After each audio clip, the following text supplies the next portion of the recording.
Right now, somewhere, a grown adult is losing a battle against one tiny tooth. 14,000 years ago, that exact same pain existed. No dentist, no painkiller, no clinic. So how did a human survive a toothache that would put you on the floor today? And this was not a small problem. A bad tooth back then could spread deep into the jaw and become life-threatening. And yet, somehow, they survived it, again and again. Today, we are going to uncover exactly how, step by step, and some of it will genuinely embarrass modern medicine. A Stone Age drill that should not exist. A black tar that worked like superglue inside a damaged tooth. A tree bark secret that came thousands of years before the pill bottle. A Neanderthal quietly self-medicating when his mouth turned against him. And the most human discovery of all, what they did for the elder who had no teeth left at all. Every one of these is real and backed by physical evidence you can still see today. Stay with me to the very end, because that last one will change how you hear the word Neanderthal forever. But to understand any of it, you first have to feel the one thing they could never escape: the pain. A toothache is not like a cut. You cannot bandage it, you cannot rest it, and you absolutely cannot stop using it. You have to eat. And every single bite sends a warning through a tiny nerve. Now here's the thing the textbooks get backwards. We assume ancient diets were soft and gentle. They were not. Early human teeth show staggering amounts of wear. They chewed gritty roots, tough meat, and food often cooked in sand or on stone. Tiny bits of grit got into everything. Imagine sprinkling a little sand into every meal for your entire life. That grit slowly ground their teeth flat like sandpaper on wood. So cavities, cracks, and exposed nerves were not rare. They were a fact of being alive, which means the toothache is not some modern curse. It is one of the oldest pains in the human story. Now, the genius part. And it starts somewhere you would never expect, with glue. Specifically, with a black, sticky tar made from tree bark. Stay with me, because this is the paradox I promised you. To understand ancient dentistry, you first have to understand that ancient humans were master chemists. Go back 200,000 years to Neanderthals living across Europe. They needed to attach stone points to wooden spears. String alone would not hold under the force of a hunt. They needed an adhesive, a prehistoric superglue, and they made one from birch bark. Here is why that is insane. You cannot just melt birch bark and get tar. If you burn it in open air, it ignites and turns to useless ash. To get the sticky tar inside, you have to heat the bark without oxygen. You have to cook it in a sealed, smothering, low-oxygen environment at a controlled temperature. Think about that. This is essentially a chemistry experiment run by people with no thermometers, no jars, and no written instructions. The best evidence suggests they buried bark and heated it in covered pits or under sealed mounds of earth. Oxygen starved, slowly roasted, and the precious tar oozing out as it cooked. This is the modern equivalent of someone with no oven baking a perfect souffle in a hole in the ground, on the first try, while freezing. And it gets better. That birch tar was not only sticky, it is mildly antiseptic. It contains compounds that fight bacteria. So this same goo they smeared on spear handles could also be pressed into the body. And here is where the toothache enters the story. A sticky germ-fighting, moldable paste. Does that sound like anything you have at a pharmacy today? It should, because that is, in spirit, a temporary dental filling. Now let's talk about the most jaw-dropping discovery of all. In a cave called Reparo Fredian in northern Italy, researchers found two front teeth, roughly 13,000 years old, and someone had drilled into them. Not chewed, not cracked, drilled. Under a microscope, scientists saw the unmistakable marks of a tiny tool rotated inside the cavity. Concentric scratches exactly like a drill bit leaves. They had scraped out the rotten, decayed material to clean the tooth. A Stone Age person performed a root canal's older, scarier cousin.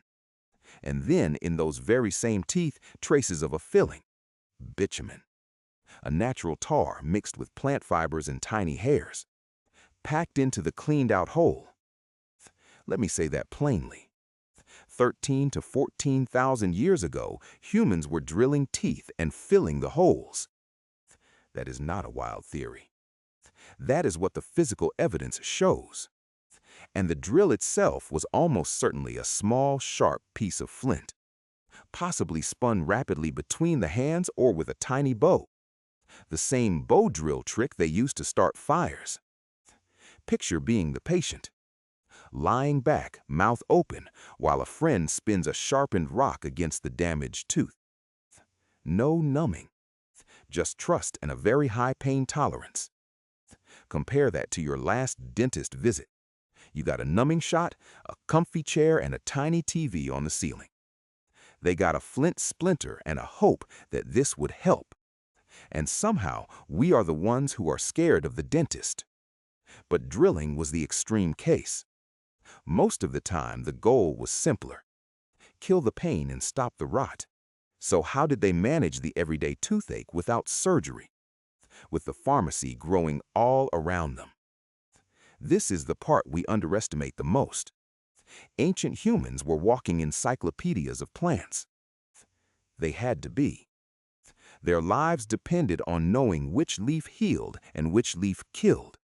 At a Neanderthal site called El Sidrón in Spain, this gets remarkable. Scientists scraped the hardened plaque off Neanderthal teeth. Yes, fossilized dental plaque. The thing your hygienist scolds you about is now priceless scientific treasure. Trapped in that plaque were microscopic clues to what they ate. And one individual had something strange. Traces of yarrow and chamomile. Before we get to it, subscribe and tell me in the comments which ancient struggle I should decode next. Now here is the clever part. Those plants are bitter and have almost no nutritional value. You would not eat them for fun. You would not eat them for calories. But yarrow and chamomile both have known anti-inflammatory and soothing properties. Chamomile is still in your bedtime tea today. The best interpretation is that this individual may have been self-medicating. And here is the gut punch. That same Neanderthal had a dental abscess. A painful, infected tooth visible right there in the jawbone. A creature we still insult by calling people Neanderthal was quietly choosing medicinal plants to ease an infected tooth. 48,000 years ago. Let that reframe the word for you forever. And willow bark deserves its own moment. Willow contains salicin. Your body converts salicin into salicylic acid. That is the active chemical ancestor of aspirin. Aspirin. The pill in your cabinet right now traces a straight line back to a tree humans have chewed for thousands of years. Ancient peoples across many regions chewed bark and bitter leaves for pain. We took that exact idea, purified it, and put it in a white tablet. The chemistry did not change. Only the packaging did. But let's be honest about something. Sometimes the rot won. Sometimes the infection spread past anything a plant could fix. And then ancient humans faced a choice we can barely stomach. Pull it. Or lose much more. A dental infection is not a small thing. Untreated, it can spread into the jaw, the body, and the brain. It can kill you. We have skulls showing massive abscesses that almost certainly turned fatal. So extraction was sometimes the only option left. And here is the brutal truth. There was no good way to do it. No clean pliers, no leverage, no Novocaine. The best guess is they used what they had. Wedging tools, sharpened wood, possibly working the tooth loose or easing it free with plant fibers. slow, terrifying, and done while fully awake. And yet, we find healed jaws, bone that grew back over the empty socket. That regrowth is the quiet proof. It means the person survived. They lived long enough for the wound to close and the bone to remodel. Someone took the tooth out, and the patient walked away and kept living. Now think about the aftercare. You get a tooth pulled today, and you get a gauze pad and an ice pack. They had a fire, a soft mush of food, and the people around them. And that brings us to the part nobody puts in a documentary, the care. Because here is what truly separates us from animals. Not the tools, the kindness. We have found ancient humans who lost all their teeth, old individuals who could not have chewed solid food on their own, and yet they lived for years afterward. That is impossible alone. Someone had to soften their food. Someone had to mash roots, pre-chew meat, and make sure the toothless elder did not starve. For years. That is not survival of the fittest. That is survival of the loved. Picture the modern version. You're sick, and someone brings you soup and checks if you ate. Now picture it 50,000 years ago. Someone gently mashing food for a person who can no longer chew. By firelight. The technology changed completely. The instinct did not change at all. So let's put the whole toolkit together. First, knowledge of plants to dull the pain and fight infection. Yarrow, chamomile, willow bark, the wild pharmacy. Second, an adhesive technology so advanced it doubled as a filling. Birch tar and bitumen packed into the tooth. Third, actual mechanical dentistry. Drilling and cleaning a cavity with a spinning flint. Fourth, extraction as a last desperate resort. And underneath all of it, fifth, the community that kept you alive afterward. That is not primitive. That is a healthcare system built from rocks, trees, and devotion. And we built ours on top of theirs. Here's the stance I will defend.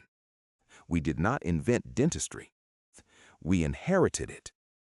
Every instinct you have when a tooth hurts is ancient. You poke it with your tongue. You hold your jaw. You reach for something to dull the ache. That reflex is older than farming, older than cities, older than writing. So the next time you sit in that dentist's chair, numb, comfortable, watching the little ceiling TV, remember the human in that Italian cave. Mouth open, eyes shut, a friend leaning in with a sharpened stone, both of them praying it would work. They had no proof it would.